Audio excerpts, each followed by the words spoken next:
Hello hello నమస్కారం అండి. మీ పేరు ఎక్కడి నుంచి కాల్ చేస్తున్నారు? నమస్కారం మేడం. హలో మీ పేరు చెప్పండి సార్. నా పేరు శ్రీనివాస్ చక్రవర్తి అండి. శ్రీనివాస్ చక్రవర్తి గారు, మీ టీవీ చూస్తున్నట్టయితే దయచేసి మ్యూట్లో పెట్టండి.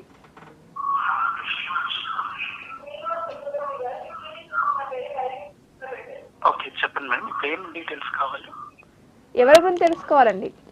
నా గురించి అండి. మీ డేట్ ఆఫ్ బర్త్ చెప్పండి సార్. మార్చ్ 13, 1979. మార్చి 13వ తారీఖు 1979వ సంవత్సరం. అవునండి సార్, టీవీ వాల్యూమ్ మ్యూట్లో పెట్టండి. డిస్టర్బెన్స్ వస్తే కనుక కాల్ కట్ అవుతుంది సార్. 73 సార్ అన్ని మీరు? 79. పుట్టిన టైం చెప్పండి. Okay 13th March 13/3/1979. సరే సార్, పుట్టిన టైం, పుట్టిన స్థలం కూడా తెలియచేయండి. ఈ గుంటూరు జిల్లా తెనాలి. ఉదయం 7:10 ఉదయం టైంలో. ఉదయం 7:10. సరే సార్, మేడంతో మాట్లాడండి. తెనాలి. సరే సార్, మేడంతో మాట్లాడండి. మీ సమస్య పరిష్కారం తెలియజేస్తారు. నమస్కారం అండి. నమస్తే మేడం. చెప్పండి. నమస్తే మేడం. నమస్తే అండి, చెప్పండి మీ సమస్య. అదే మేడం, అంటే సెటిల్మెంట్ మంచి ఉద్యోగమా, బిజినెస్ లో సెటిల్ అవుతానా అంటే కొంచెం ఇప్పటికీ జంక్షన్ దగ్గర ఉన్నాను.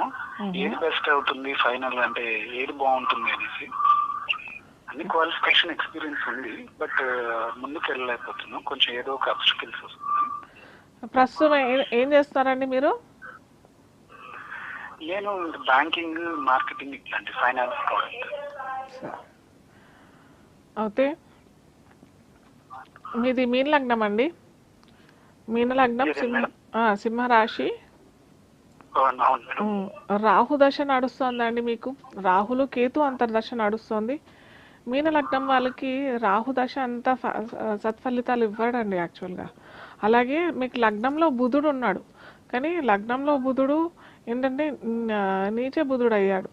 అందుకే మీకు నిత్యం సంఘర్షణ నడుస్తూ ఉంటుంది, బిజినెస్ చేద్దామని. కానీ ఆ బిజినెస్లో మీకు ఆటుపోటులు రావడము, లేదా ఒక్కోసారి మీరు ఎక్కడన్నా పెట్టుబడి పెట్టినా కానీ అక్కడ సత్ఫలితాలు రాకపోవడానికి కారణము ఈ నీచ బుధుడు అవుతాడు. కాకపోతే మీ గురు ఉచ్చలో ఉన్నాడండి. సో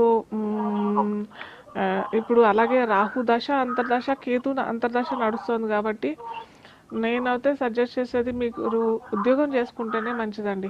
ఇప్పుడు అంత తొందరగా ఇప్పుడు వ్యాపారంలో అయితే పెట్టుబడి పెడితే మటుకు చాలా నష్టపోతారండి. వద్దు, ఉద్యోగమే చేసుకోండి. ఉద్యోగ అవకాశాలు కానీ ఎప్పటి నుంచి బాగుంటుంది?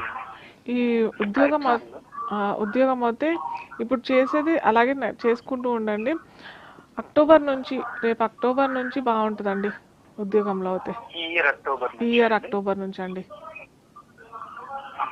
అంటే ఉద్యోగం బెటర్ అంటారా? అంటే స్థిర ఉద్యోగం వస్తుందా గవర్నమెంట్ లేదా ప్రైవేట్ అంటారా? అవకాశం ఏమైనా ఉందంటారా? గవర్నమెంట్ నెక్స్ట్ ఇయర్ ఛాన్సెస్ అయితే ఉన్నాయండి మీకు, గవర్నమెంట్ అవకాశం అయితే. కాకపోతే మీ ఉన్నాయండి.